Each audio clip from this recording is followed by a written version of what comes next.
What is up, everybody? Welcome back to the channel. My name is Filip Latocha, and the following video has been widely requested on this channel because of the controversy associated with both of the shoes, despite what their training preferences are supposed to be. That doesn't work either.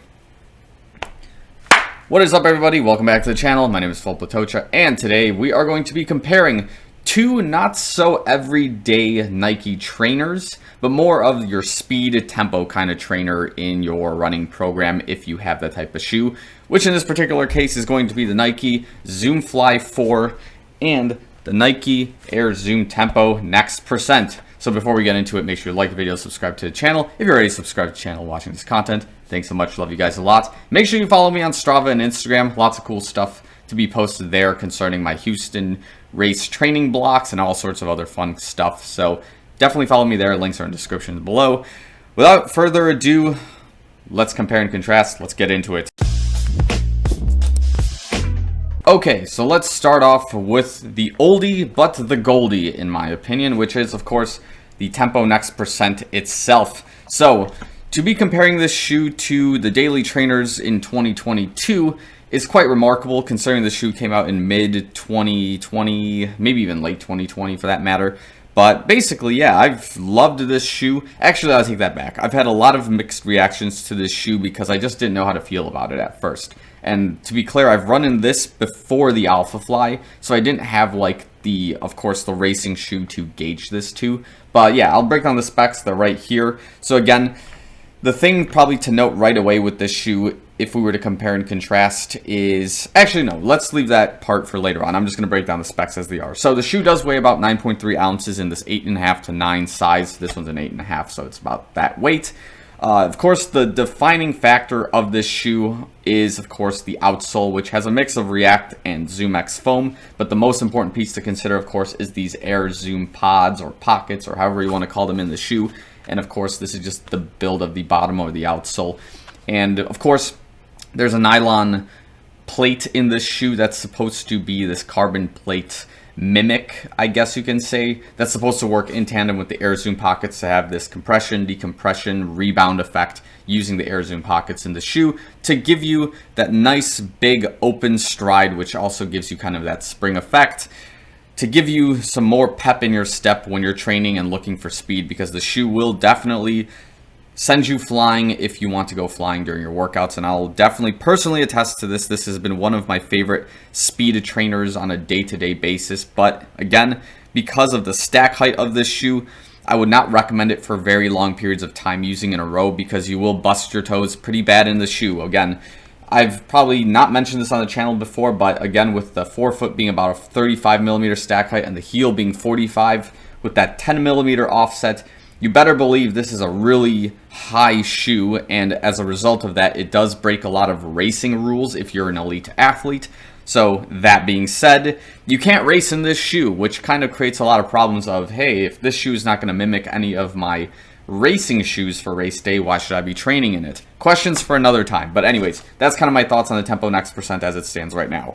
Let's talk about the Zoom Fly 4, which I've kind of really milked on this channel a lot right now because it is one of the daily trainers I've been using while I had a broken fibula, and obviously now that it's no longer broken and I can start putting some more speed in the shoe, I'm starting to feel different things in it. So again, with the stack height here, it is a 39 millimeter stack height in the heel and 31 in the forefoot, which gives it this about 8 millimeter offset.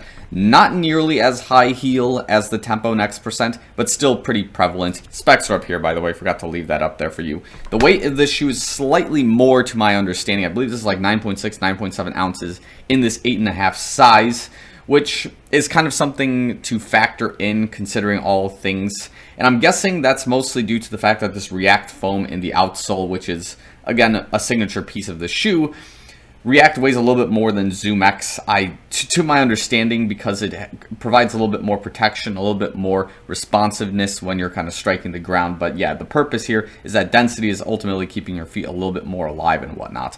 Also, it could probably weigh a little bit more because there's a carbon plate running all the way across the shoe rather than just the first half of the shoe in, the Tempo Next Percent's case. So that's something also important to consider. And the plate is not nylon.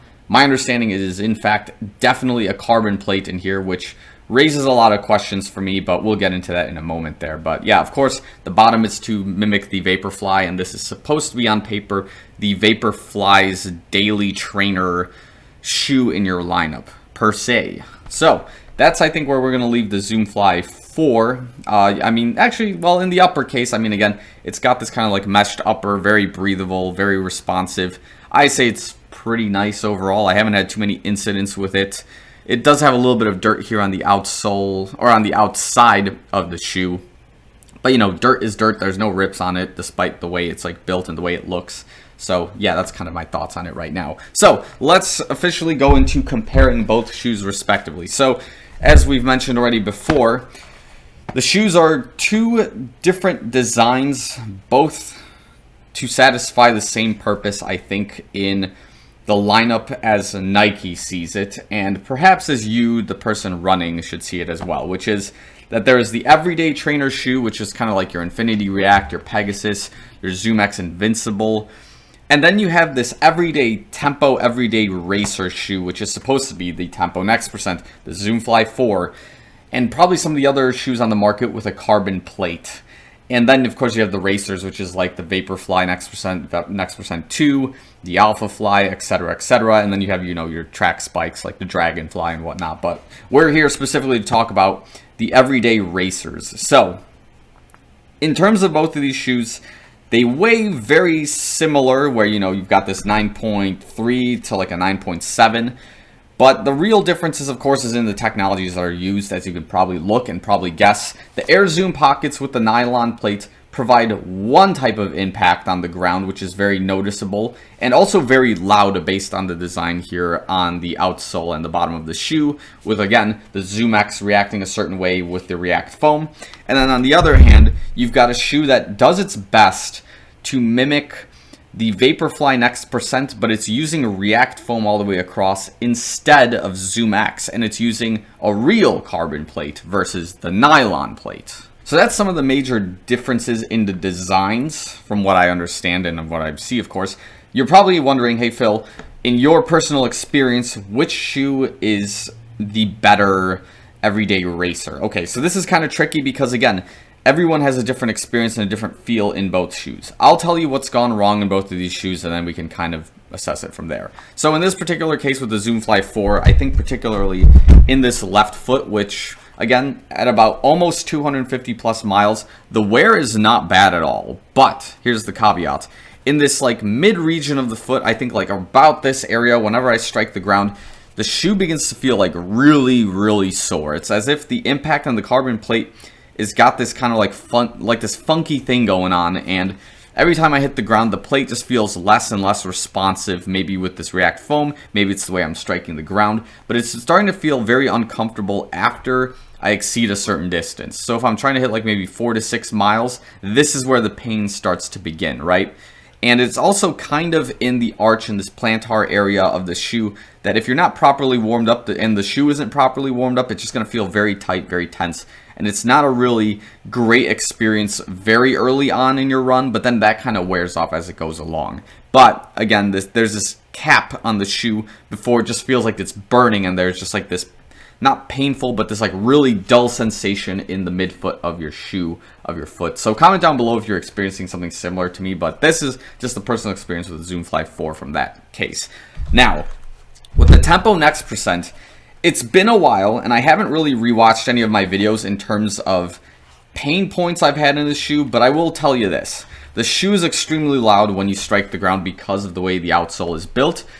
I remember striking the ground as very comfortable, and I don't think there was any sort of pain points in the shoe or whatnot in the case of as long as the air pockets weren't popped. Once they were popped and your foot was starting to, like, you know, either lean towards the outside, or if you pop the inner pocket and you started, you know, pronating a little bit, then you started experiencing some issues. But for the most part, at the shoe, at 100% life, I think is really great. And I think the only major issues I had is what I mentioned before. With the stack height being about 10 millimeters, your toes really get slammed into this toe box.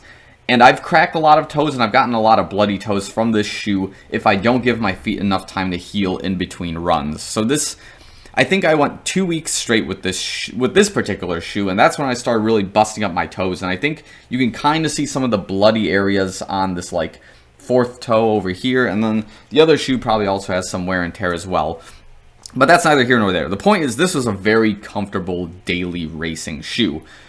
Minus the fact that the life of this shoe really absolutely sucks. At least for me, personally. Because again, as you can see, in this case, I think this shoe survived maybe about almost 200 miles. And this is just the left foot, right? So the left foot isn't so bad. But again, it is kind of shredding the rubber in this particular area, as I've addressed many times before. It's always the right foot that's giving me the issues, and as you can see, I've completely flattened this air zoom pocket. I've completely destroyed it, and it's, to my memory, if it serves me right, I think before I left for the Sarasota racing series, I actually really hurt my peroneal tendon running in this because of how bad it was supinating, and this might be actually the shoe that really injured me before I even got to Florida, and I was lucky to win races at the time, but yeah, this was a big time injury type of shoe. So just to give you a little more context, this is the shoe I bought while I was in Florida, also the Tempo Next Percent.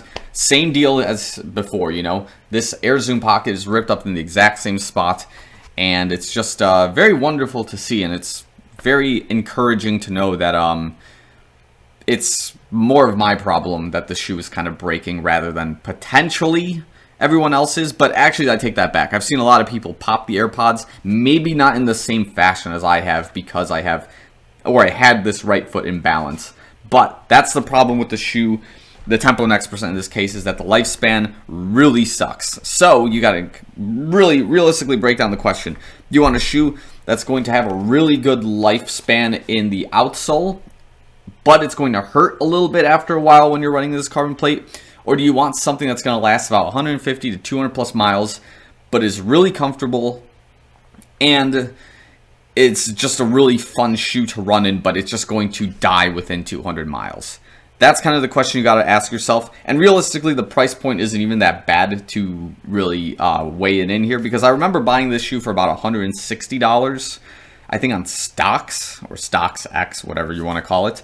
And I remember buying the Tempo Next Percent, or I think you can buy it now for like $150 if you look for the right color and the right size. So the price points of the everyday racers are about the same at this point in time. So that's kind of realistically where I would go with it. But if you personally ask me between the Tempo Next Percent and the Zoom Fly 4, which shoe I like better, I may tell you right now that I think I still really like the Tempo Next Percent despite the lifespan of the shoe. Only because I really like the Air Zoom Pocket technology, and I do realistically see that this is like a very unique daily trainer in the sense that a lot of the other Nike racing shoes, I think the Alpha Fly is the closest, of course, don't really, the shoe doesn't really mix, or it doesn't really mesh well into transitioning into a race shoe, but it's got its own kind of unique, I say strike point, it's got its own unique stack height to be involved with that. So it doesn't really have like the Vaporfly stack height of 8 millimeters, but it also doesn't have the Alpha Fly, which is like 4 millimeters, but it does have the Air Zoom Pocket technology, which is very similar and kind of rolls over well. So as somebody who's more of like the Alpha Fly type of racer who's slowly pushing back into the Next Percent 2, spoiler alert, this is a shoe that I've just really enjoyed having as my everyday speed trainer. Now that I know that the Zoom Fly 4, at more of its speed sessions and more of its speed kind of tactics, is not the greatest shoe. It might be a little bit over-engineered with, having a full carbon plate in it. Maybe the effects would be different if there was a nylon plate, something a little bit more, I'd say a little bit of a cheaper material, so maybe the shoe can kind of cost less, so I don't put such a high expectation on it. But that's kind of my stances with it right now. Again, the lifespan of the Tempo Next Percent doesn't bother me nearly as much, knowing that the price point has dropped for the shoe. But back in the day, if the shoe was like, $200 and I went through 2 pairs of these, you would think like, man, that's crazy. So that's kind of where I'm sitting with it right now, is that between the 2 speed shoes, I still would choose the Tempo Next Percent over the Zoom Fly 4 currently, despite the fact that this shoe still has more mileage than this particular pair of shoes, and despite the fact that this shoe is a 2020 model and this is a 2021, 2022 kind of shoe. So kind of tells you that despite this thing being over-engineered, there's still a lot of good things about it, but there's obviously like an echelon ceiling. I guess there's a glass ceiling that the shoe is currently experiencing based on its design and the stack heights and things like that, that it can't be more than just your everyday speed racer kind of shoe. So I think I'm going to end the video here. If you have any other questions about it, definitely leave me some comments in the comments below. If you agree or disagree with the assessment, also let me know. Give the video a thumbs up. I think I'm going to end the, the comparison here. So there we go, I guess. Thanks for watching this video. I'll see you guys in the next one.